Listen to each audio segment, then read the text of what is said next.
Hello guys, welcome to the video, and in this video we are going to look into the strange and paranormal murder of Charles Walton. First, let me give you a small introduction of who Charles Walton is. Charles Walton was a native of a small village of Lower Quinton in England.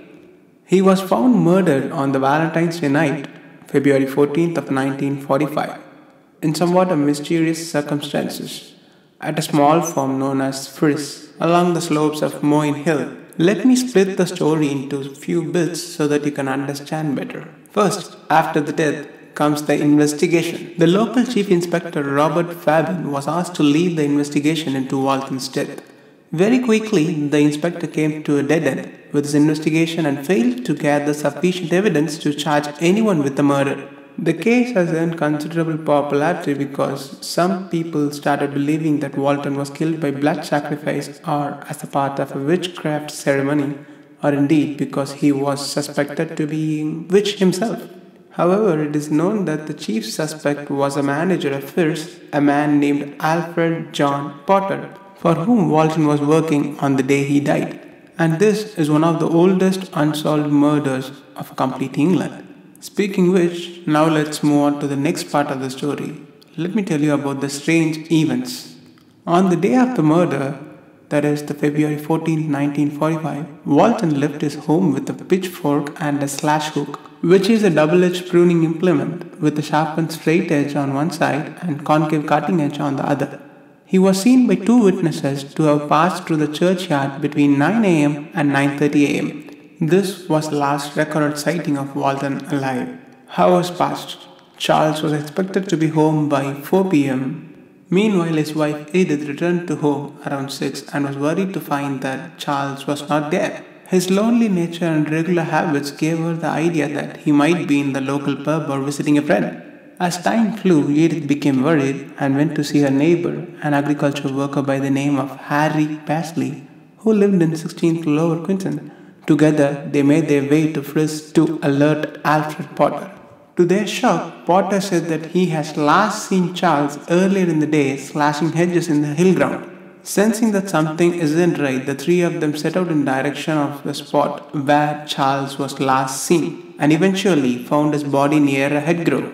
Now let's move on to the third part of the story, where I explain you the shocking scene. The scene was completely terrified because the murderer had beaten Walton over the head with his own stick and cut his neck open with the slash hook and driven the prongs of the pitchfork either side of his neck and finally pinning him to the ground.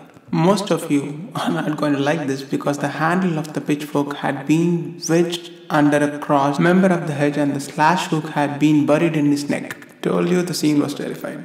Since the scene has been clearly presented to you guys, now let's move on to the next one, where I give you the strange facts. The first strange fact is that the investigation uncovered a related murder of 80-year-old Anne Tennant, a resident of Long Compton, some 15 miles lower than that of Lower Quinton. Yes, 70 years previously in 1875, Anne had been killed with a pitchfork by one named James Haywood on the grounds stating that she was a witch who possesses paranormal abilities. Also, in many old records, it is stated that Anne was pinned to the ground with a pitchfork and slashed with a billhook. The second bizarre fact is that Detective Superintendent Alex Spooner, the head of local CID, is said to have drawn the investigators' attention to a 1929 book entitled Folklore, Old Customs Superstition in Shakespeare's Land, written by James Harvey Bloom, rector of Whitchurch. The book included an alleged paranormal true story about how in 1885, a young boy also named Charles Walton had met a phantom black dog on his way home from work on several nights in succession. On the last occasion, the dog was accompanied by a headless woman, and let me present you a coincidence here.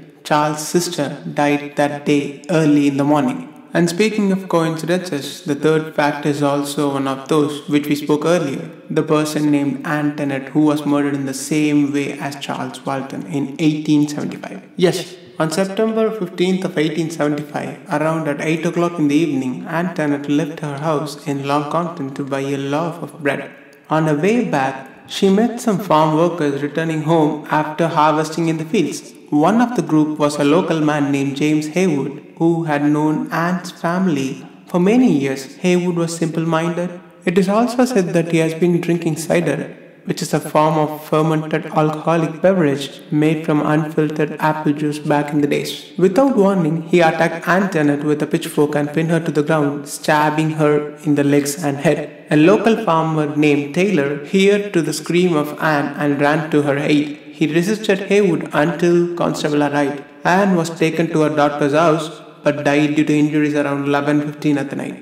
Haywood claimed that Anne was a witch and said there were a lot of witches in the village whom he intended to deal with in the same way that he had dealt with Anne.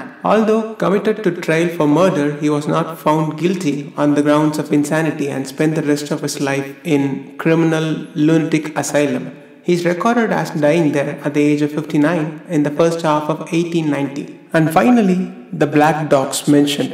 These are not just myth because a lot of civilization and culture have scripted about these phantom dogs, also giving them the name as black dogs, paranormal dogs, hound dogs. Even today, the residents of Quintons claim that the phantom black dog roam around the area and they are considered as the bringer of death.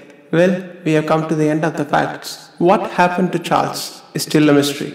Also, it is claimed that soon after Walton's murder, a black dog was found hanging from a tree close to the murder scene, while Chief of Police investigator himself wrote that he had encountered a black dog while walking around the slope of the hill where the murder was committed. Once he saw the dog, he started chasing the dog and met a local boy walking in the same direction. He asked the boy if he was looking for his dog or he had seen the dog. The boy became paranoid when the policeman mentioned the animal's color, making the boy turn into deathly pale and fled in the opposite direction which he came by. Thus, was it a paranormal activity or a witchcraft? Or it is just a murderer using these names to avoid prison? However, this is one still unsolved mystery. Let me know your thoughts in the comments. Have fun. Cheers.